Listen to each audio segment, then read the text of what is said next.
नमस्कार, मी साक्षी अनासने. येस मराठी न्यूजमध्ये आपलं स्वागत.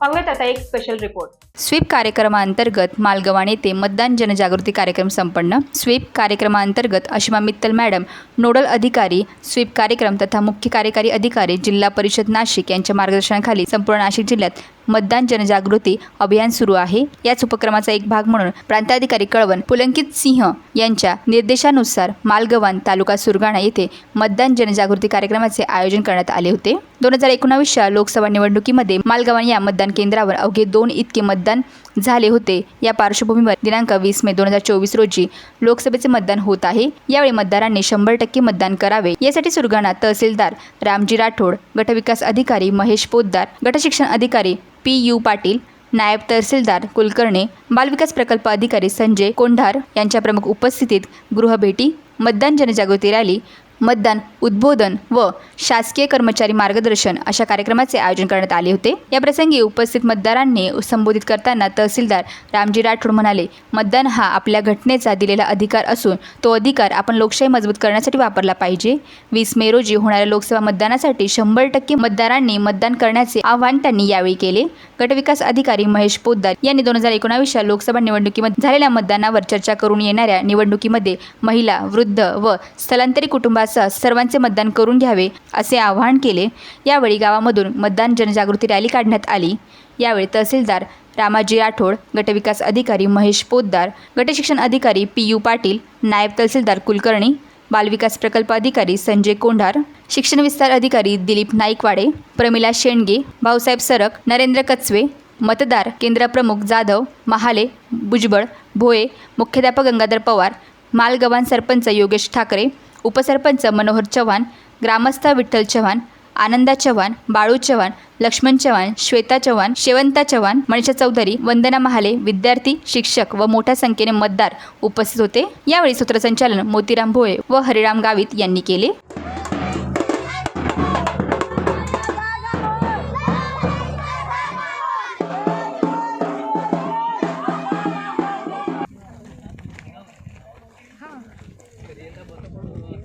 समजदार आणि फार खूप म्हणजे आपला सहिष्णू म्हणजे कुठेही असं मवा आपले जे आहेत ते धोरण आहेत. त्यामुळे कुठेही आपलं गावाचं नाव कोणत्याही माध्यमातून बदनाम होऊ नये की आपली टक्केवारी कशामुळे कमी झाली, काय झाली याचं आपण जर पूर्ण त्याचं आपल्याला विश्लेषण करता येईल.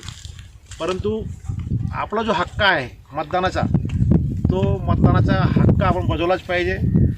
योग्य उमेदवाराला तुम्ही आपण मतदान करा आणि काही अडी अडचणी असतील आम्ही आहेत, आपण सोडवायला पण कटिबद्ध आहोत. परंतु आपण मतदान न करणं हे लोकशाहीसाठी खूप घातक आहे आणि सर्वांना प्रशासनाच्या वतीने आपलं आव्हान राहील की कोणीही मतदानापासून वंचित राहू नये. सर्वांनी आपला हक्क बजवावा आणि आपली जी लोकशाही ती बळकट करण्याचं काम करावं. आज त्याच आपल्या उद्देशाने आलो होतो, परंतु आपण सर्वीकडे असल्यामुळं आम्हालाही बी वाटतं की चला तुम्ही तिकडे बोलण्यापेक्षा आम्ही जिकडे येतो आणि आपला जे काही आपल्या मतदानाविषयी काही आपल्या थोडं काही किंतु असेल किंवा काही अडचणी असतील आपण समजून सांगून काही विचार त्या बाबतीत आपण स्वतः मतदान करायचं आहे आणि आपल्या कुटुंबातील आपल्या नातेवाईकाला, आपल्या घरातील आपले कोणी बाहेर गेले असेल त्यांना बोलून आपला हक्काचा जो हक्क आहे मतदानाचा हक्क ते आपलं बजवायचा आहे आणि आपल्या लोकशाही बळकट करण्यासाठी आपल्या सर्वांनी प्रयत्न करायचा आहे.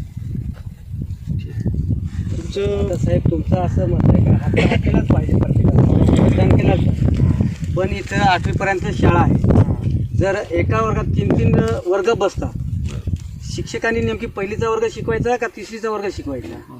लोकांच्या आमच्या मुलांनी ज्ञान कसं घ्यायचं, कोणत्या पद्धतीने ज्ञान घ्यायचं? तोही जो आता पैशाचा पैसा आला होता, गेलं मागच्या वर्षी त्या 2 शाळा रिपेअर केल्या, आता चालू वर्षी 1 रिपेअर केली, असे करून ते त्याच्यात वर्ग बसू राहिले. शिक्षकांनी तक्रार कोणाकडे मांडायची? ते आमच्याकडे मांडतात, आम्ही पंचायत समितीला मांडतो, खासदाराला पत्र देतो, कोणी त्याचा फॉलोअपच घेत नाही. तर गाव विकासाचं कोणत्या दिशेने चालणार?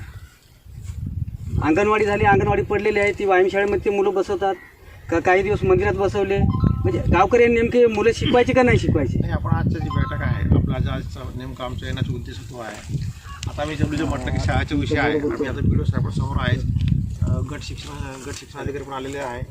त्यामुळे आम्ही तुमचं हे नवीन याचं आजच्या चर्चेचं आपण ते पूर्ण त्याचा आपण तपशीलवार घेणारच आहोत आणि वरती त्याच्यात जसं लवकर होईल या दृष्टीने अंगणवाडीचा प्रस्ताव माझ्याकडे प्राप्त झाला आहे. आपण जिल्हा परिषदला पाठवलेला आहे. ती पण मंजूर होऊन जाईल. होणार आहे. विकास कामं थांबणार नाही. हे मग ह्या समस्या आमच्या दूर झाल्या ना तर आम्ही का मतदान नाही करणार? आमचा हक्काचं मतदान आहे. आमच्या मालगाव ग्रामपंचायत नंबर 1लाच लागते मतदानाच्या बाबतीत. त्यामुळे विषय असा आहे, हा जो तुमचा विषय आहे हा शिक्षणाचा विषय आहे आणि तो आपला मुलांना शिक्षण मिळालंच पाहिजे. त्यामुळे कोणाचा दुमत नाही. तर काय झालंय, जी पुढची पिढी समजा आता हे आहे मागची पिढी ती सुशिक्षित आहे, कमी शिकलेली आहे, पण जी येणारी पुढची पिढी आहे ती तर कुठेतरी पुढे जावा. आपल्या मागण्या ज्या आहेत ना त्या विधायक आहेत. याच्या बाबतीत जिल्हा परिषदेकडे पाठपुरावा तालुक्याच्या गटविकास अधिकारी म्हणून त्यांच्या निदर्शनास आणून द्यायचं माझी जबाबदारी आहे, माझं कर्तव्य आहे आणि ते मी करेन.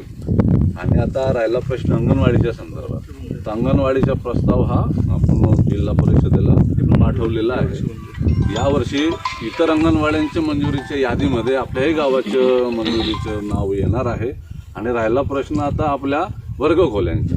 तर वर्ग खोल्यांच्या संदर्भात मी एक खास बाब म्हणून आपल्या जिल्हा परिषदेचे आदरणीय मुख्य कार्यकारी अधिकारी मित्तल मॅडम जे आहेत त्यांच्या निदर्शनास मी आणून देतो की बुवा गावात मतदान जनजागृतीच्या संदर्भात ज्या वेळेला बैठक आयोजित केली गेली त्यावेळेला तिथल्या मतदारांची तिथल्या ग्रामस्थांची वर्ग खोल्या लवकरात लवकर मंजूर करून घेण्याच्या संदर्भामध्ये त्यांची मागणी आहे. याकडे खास बाब म्हणून लक्ष देण्यात यावं हे मी मॅडमांच्या निदर्शनास आणून देतो. साहेब दुसरी गोष्ट आणखी, जरी समजा शाळा आहेत, शाळा विकसित होणार, जरी जल जीवनमधून जेही पाणी आहे आता ह्या टायमाला पाण्याची पातळी कमी आहे. सर्व ठिकाणी आता ह्या इथं नदी आहे, इथं ह्या नदीपासून खालीपर्यंत गेले साहेब एकही किंवा पाणी नाही, जनावरांना सुद्धा पाणी नाही. तर आंघोळीला स्वच्छता एका साईडने बघितलं तर प्रत्येकाला शौचालय पाहिजे. तर शौचालय जाणार कुठं? पाणी नाही तर जाणार कुठं? दुसरी गोष्ट गावांतर्गत रस्ते, आता इकडनं जाऊ तर आपण जाऊ एक चक्कर आता हा जो रस्ता जो जाऊ राहिला रस्त्यावरची खडी टाकलेली आहे तो कुठल्या योजनेतून तो आपण मुख्यमंत्री PMGSY येस मराठीसाठी तालुका प्रतिनिधी बोरगाव. अशाच प्रकारे ताज्या घडामोडींसाठी yes Marathi news YouTube channel share करा, सबस्क्राईब करा, लाईक करा आणि पाहत राहा येस मराठी न्यूज.